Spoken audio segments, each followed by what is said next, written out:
Hello YouTube! Today I have with me Taito's Hatsune Miku Arabian princess figure. This was a gift from my sister, so shout out to her. Thank you. Also, I sadly don't have her box, but I do have this wonderful artwork from it. Now I'm going to give you guys the 360 followed by some close-ups.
Let's take a look at the base. It reads Copyright Krypton Future Media Inc.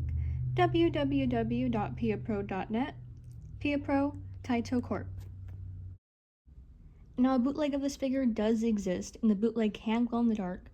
However, the base is not a lotus, but instead a hexagon. Bootlegs are also not allowed to use real brand names like Taito, Sega, and Furyu, just to name a few. And before I get into the review, I do want to say that the lotus flower is my favorite flower.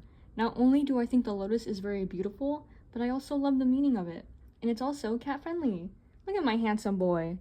Not so fun facts, cats are actually allergic to certain flowers like lilies and carnations.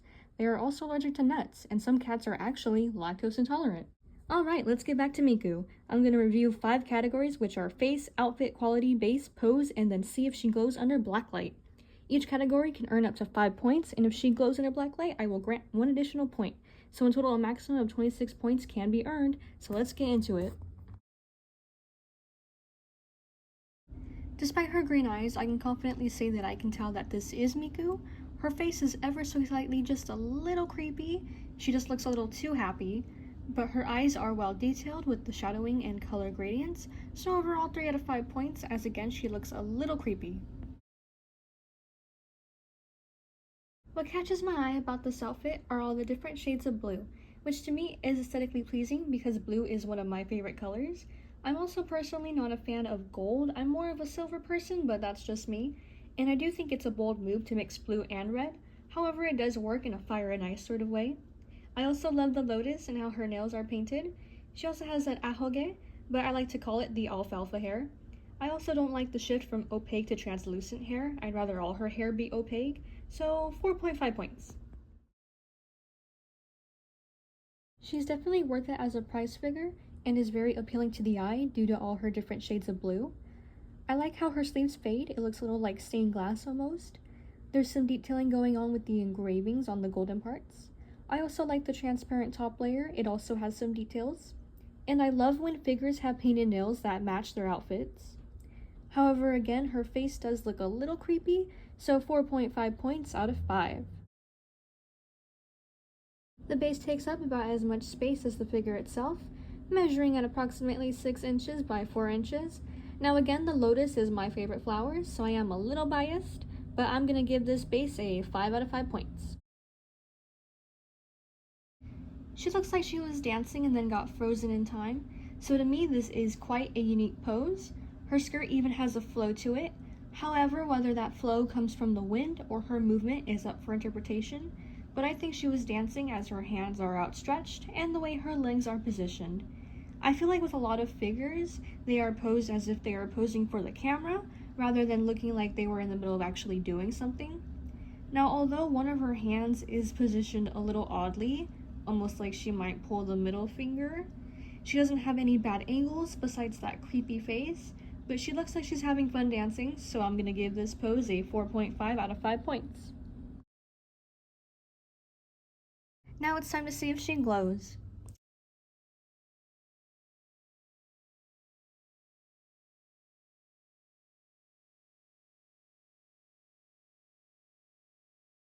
She looks very vibrant under the black light, so she will receive 1 extra point. So in total, she has a score of 22.5 out of 26 points, which is pretty good, and she is also about 9.5 inches tall due to her hand. Alrighty, if you made it to the end, thank you so much for your time, and I hope you enjoyed. Thank you, bye!